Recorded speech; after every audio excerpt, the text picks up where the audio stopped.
Son las primeras horas de la noche en la ciudad de Ginebra. Hombres silenciosos, cubiertos de sayón grande y capas negras, fueron entrando uno a uno en el salón del templo. Un sol radiante que tenía en su centro una hermosa rosa roja presidía la reunión. 12 hombres sabios, amantes del conocimiento, iniciados en los misterios y conocedores de la ley del supremo arquitecto del universo, se volvían a reunir para renovar los votos de servicio a la logia de la sabiduría. Eran fugitivos. Habían recorrido Europa evitando a los inquisidores de la Iglesia. Todos habían renegado del Cristo predicado por una Iglesia perversa. Eran seres iluminados y humanistas. En el suelo se podía ver una gran rueda zodiacal y en su centro tenía dibujada una gran rosa roja. En el grado 9 del signo de Acuario se sentó el Imperator, al que todos veneraban, al que todos admiraban, al que todos amaban.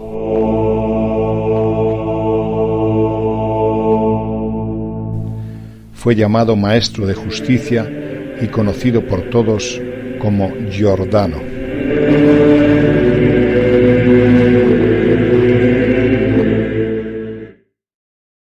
Mi nombre es Giordano Bruno, nací en el 1548, en Nola, Italia. Lo que les voy a narrar es lo ordenado por mi espíritu. El hablar de ello no tiene otro valor que la obediencia debida y dar testimonio de lo sucedido. Estudié en Nápoles, e ingresé en la orden de los dominicos donde procesé estudios de filosofía aristotélica y teología.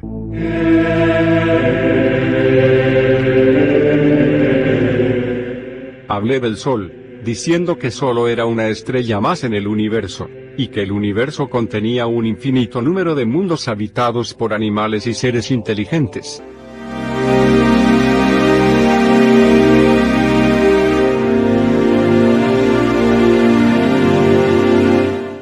Propuse en el campo teológico una forma particular de panteísmo, lo cual difería considerablemente de la visión cosmológica sostenida por la Iglesia Católica. Entre los años 1548 y 1600, año en el que me ejecutaron, vertí el conocimiento de una visión cosmogónica del mundo y de la realidad existencial humana, que hoy en día pocos han llegado a comprender y aceptar.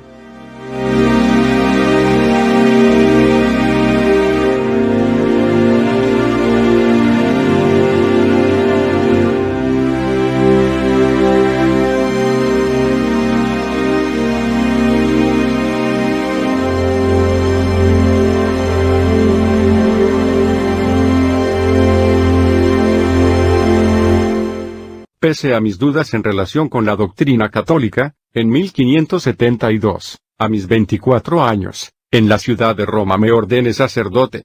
En el 1575 recibí el título de doctor en teología y en el 1576 abandoné la orden de los dominicos para evitar un juicio en el que se me acusaba de desviaciones doctrinales. Expresé en mis escritos y conferencias las ideas científicas acerca de la pluralidad de los mundos y sistemas solares, el heliocentrismo, la infinitud del espacio en el universo. Hablé del movimiento de los astros, escandalizando a la cristiandad de la época. Mis opiniones suscitaron el escándalo, llegando a formularme 130 artículos de acusación. Escribí sobre la magia y el hermetismo y mis numerosos libros y tratados recorrieron las mejores universidades de Europa. Entre mis libros podría citaros, La Cena de las Cenizas, El Universo Infinito y los Mundos, Sobre la Causa, El Principio del Uno, Cábala del Caballo Pegaseo, Mundo, Magia, Memoria. Fui perseguido, torturado, calumniado, acusado de herejía por la Santa Inquisición, que de Santa Sol tenía el nombre, ya que sus dirigentes y secuaces eran servidores del mismo diablo.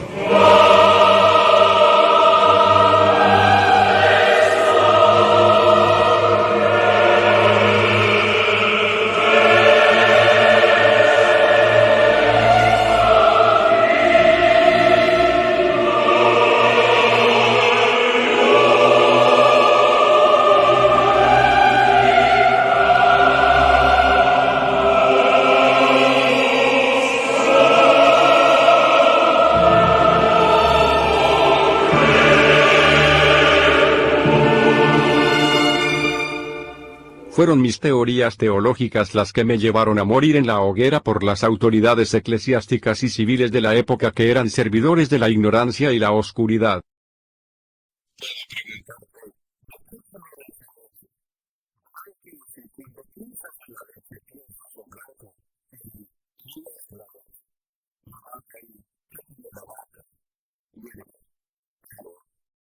Lluvia. Nubes. Cielo. Astros, universo, Dios, o si preferís universo, astros, cielo, nubes, lluvias, prado, hierba, vaca, leche, es la imagen viva de Dios, es otra visión. El 21 de mayo del 1591, Giovanni Mocenigo, no satisfecho con mis enseñanzas y molesto por mis discursos heréticos, me denunció ante la Inquisición.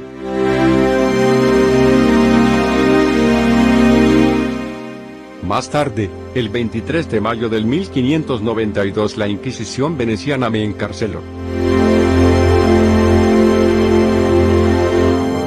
Fui reclamado por Roma el 12 de septiembre del 1592.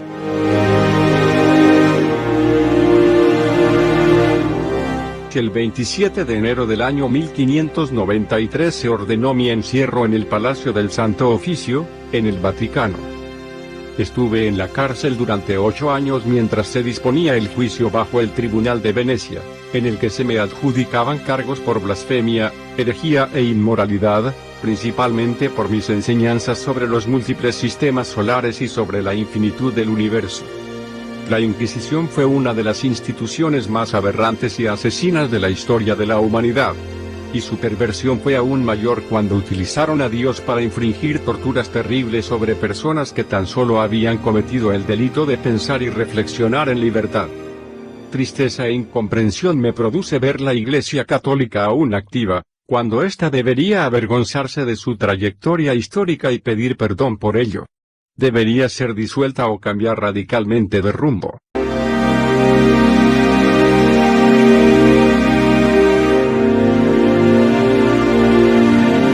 Durante los 8 años que estuve detenido me propusieron retractarme de mis ideas y blasfemias.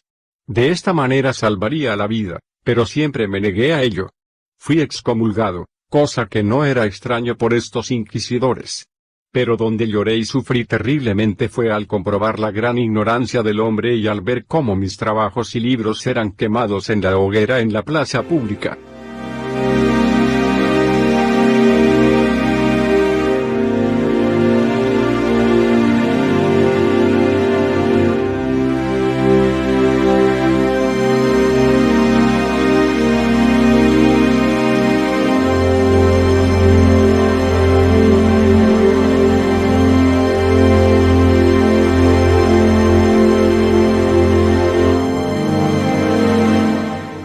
Los dominicos me presionaban y me ofendían con todo tipo de maldades al no poder enfrentarse intelectualmente a mí, pues les superaba en ciencia y en conciencia y, en ese contraste, mis torturadores tenían que asumir su bestialidad frente a la sabiduría y el conocimiento superior.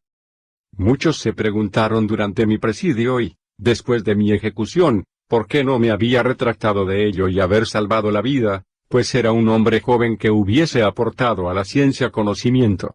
Pero yo asumí el papel de mártir al servicio del bien y la razón. El Santo Oficio permitió que me visitara una vez al mes un barbero que a su vez hacía las veces de médico. Este se llamaba Flavio Giovanno, no solo me cortaba el pelo, sino que comprobaba si seguía con vida y solicitaba mi arrepentimiento para luego hacérselo saber al inquisidor mayor. Gracias a Flavio conocía los acontecimientos del mundo exterior. Y, aunque no se me permitía consultar libro alguno, tenía una mente prodigiosa donde escribía cada día una nueva página en mi libro mental. Pero de nada me servía memorizar mis reflexiones si no había nadie que las contrastara y rebatiera. Por ello Flavio, además de ser mi barbero y sanador era, a su vez, crítico, juez y amigo. Flavio estaba al corriente de los asesinatos y torturas que infringía el Santo Oficio hacia los que culpaban de herejía o adoradores del diablo. Eran odiados intensamente y considerados bestias humanas. En mi caso, la cuestión era distinta de los otros presos, pues la mayoría de los acusados era de baja calidad intelectual mientras que yo era considerado como el mayor sabio que existía en esos momentos en Europa. En numerosas ocasiones Flavio me decía: Maestro, ¿por qué no te retractas y empleas la astucia para librarte de estos barrotes? De esa manera podrías seguir enseñando, aunque sea en forma oculta, a las personas que valoramos el conocimiento por encima de los bienes materiales. Tú mismo lo has dicho, Flavio.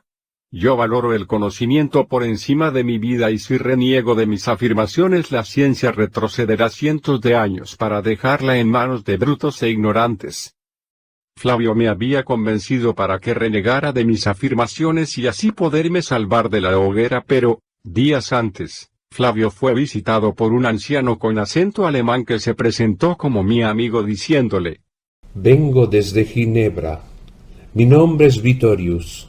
Te ruego le transmitas a Giordano que los hermanos le piden un último esfuerzo para que no reniegue de sus afirmaciones, pues su martirio puede liberar al hombre de la ignorancia.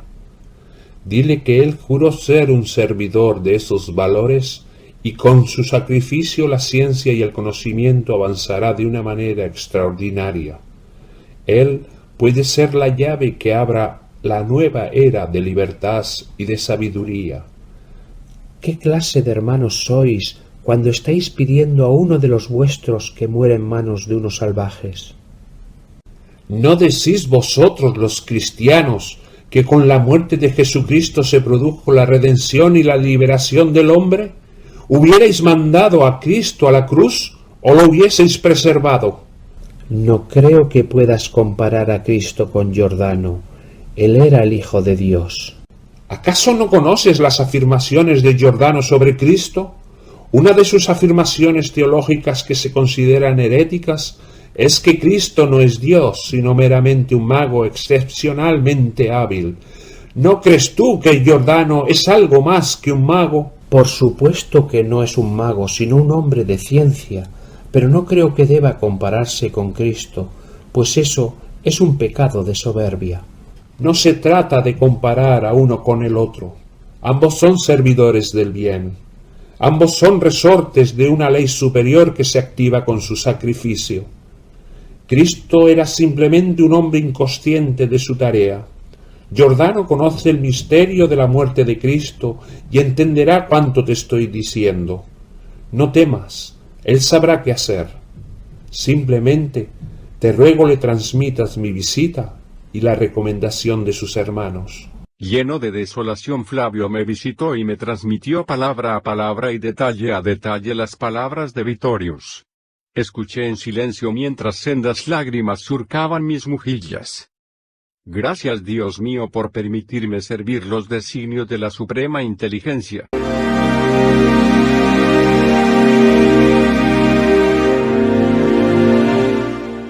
¿Estáis loco? ¿Por qué queréis ser mártir? Estos asesinos no merecen tu muerte.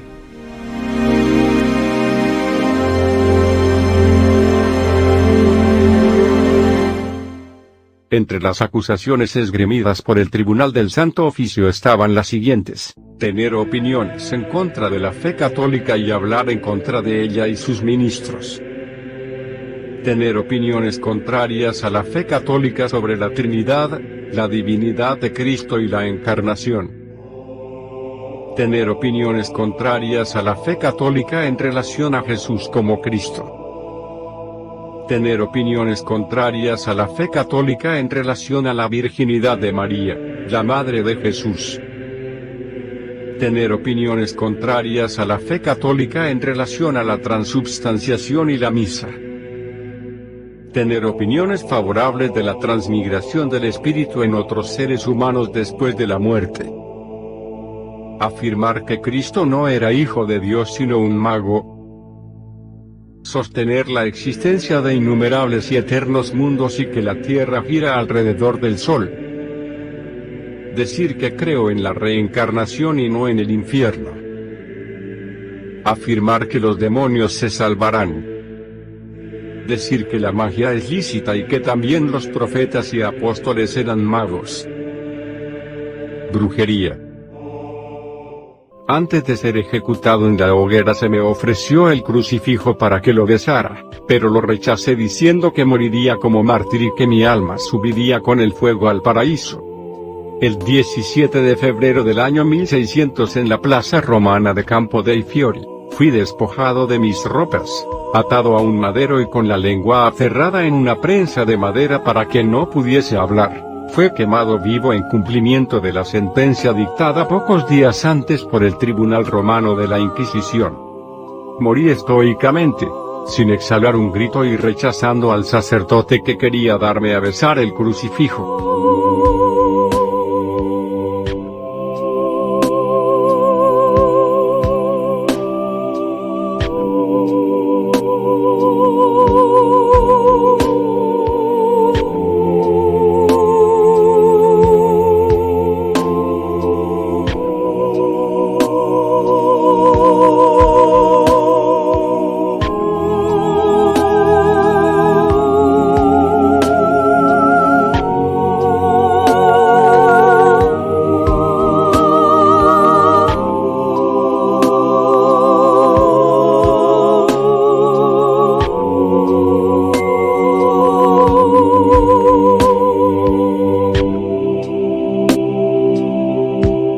Giordano Bruno fue asesinado en nombre de Dios por blasfemo. Su delito fue pensar, razonar y discernir. La Iglesia, una institución asesina y despiadada, ha perseguido y persigue aún hoy la inteligencia, el razonamiento y la ciencia. Pues las religiones son formas dogmáticas de anular la libertad, la imaginación y el conocimiento que se revela en los espíritus valientes, no prisioneros del dogmatismo necio y fanático. Después de 2000 años, los seres humanos han comprendido que la Iglesia es una institución de hombres, y de dichos hombres surgen las incoherencias, las mentiras, los fanatismos y la ignorancia. Pasarán todavía siglos hasta que tengáis el valor de entender que ningún ser nacido de madre puede ser deificado, que no existe un único Hijo de Dios, sino que todos somos hijos del cosmos. Se verterá todavía mucha sangre por las guerras santas, inspiradas en dioses de barro y de carne, creados por seres equivocados. Es por esto que nunca fuisteis redimidos, y vuestras oraciones y súplicas no van a ninguna parte, pues el Dios que invocáis no lo es tal. Dios es y está en vuestro corazón, en vuestro vecino, en el aire, en cada animal que puebla el universo, en la vida, en el amor incondicional a la vida. Dios no necesita intermediarios y no tiene templos, pues su verdadero templo es el universo, donde bulle la vida, las respuestas, la inteligencia y el amor incondicional. Giordano lo supo, y por eso fue asesinado en nombre de un Dios humano repleto de dolor, de ignorancia y de muerte. Giordano fue un héroe que abrió el camino a todos los silenciados, ajusticiados y perseguidos por reivindicar el conocimiento. El 17 de febrero de aquel año, en el Campo dei Fiori, se representó una magnífica obra de teatro. A un lado de la hoguera estaba el dios Saturno, al otro lado, justo en perfecta oposición, estaba el dios Urano y el dios Plutón. Con aquella muerte se abría la 9ª puerta de Acuario. Dicha puerta era y es la del emperador, la del más grande de todos los servidores del conocimiento, la que correspondía al gran maestro Giordano Bruno.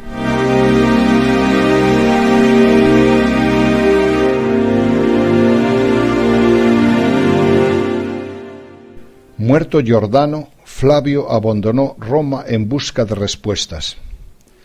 Primero viajó a Ginebra, donde se reencontró con Vittorius y otros tantos iniciados que se trasladaron a Alemania. 14 años después de la muerte de Giordano se publica en Europa un manifiesto, Fama Fraternitatis, por la que se daba a conocer la Orden Rosacruz, orden esotérica oculta que había heredado el conocimiento secreto y los misterios, orden en la que había militado Giordano.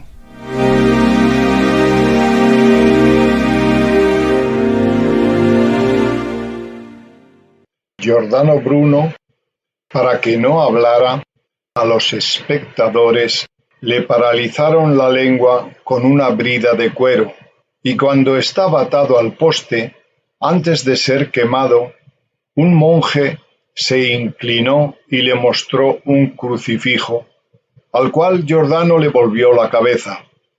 Las llamas consumieron su cuerpo y se dice que sus cenizas fueron arrojadas al Tíber. Giordano Bruno fue reconocido como un filósofo, matemático, físico, teólogo, astrónomo, astrólogo y poeta renacentista italiano, cuya muerte dramática dio un especial significado a su obra. Él decía que no había que temer a la muerte, que lo que se producía era una transformación a la cual deberíamos estar dispuestos al cambio. La vida continúa y es eterna. En el siglo XIX se erigió una estatua en el lugar donde tuvo lugar el martirio de Giordano Bruno, dedicado a la libertad de pensamiento. El 3 de febrero del año 2000, el Vaticano, a través del cardenal Pau Poupart, pidió perdón por quemar vivo en la hoguera al filósofo napolitano, pero Giordano Bruno nunca fue rehabilitado por dicha institución.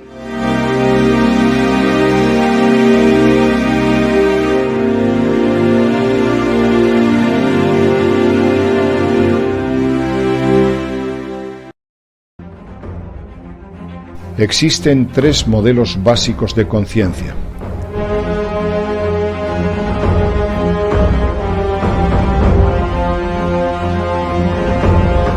El ser religioso, el que actúa por amor a Dios, al que sitúa fuera de sí mismo y por tanto resulta inalcanzable. Estos seres siguen normas y reglas rígidas, no se cuestionan nada. Si tienen que morir o matar en nombre de Dios, no tienen reparos en hacerlo. Se trata de un modelo primitivo de evolución.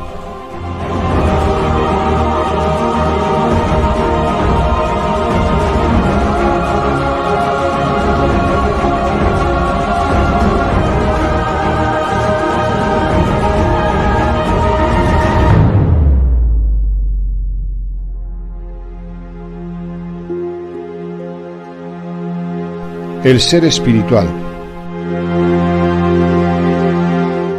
Se trata de realizarse mediante la meditación, la disciplina personal y la pasividad contemplativa. Estos seres normalmente cultivan el narcisismo espiritual en actitudes pasivas, ignorando la ciencia y el progreso material.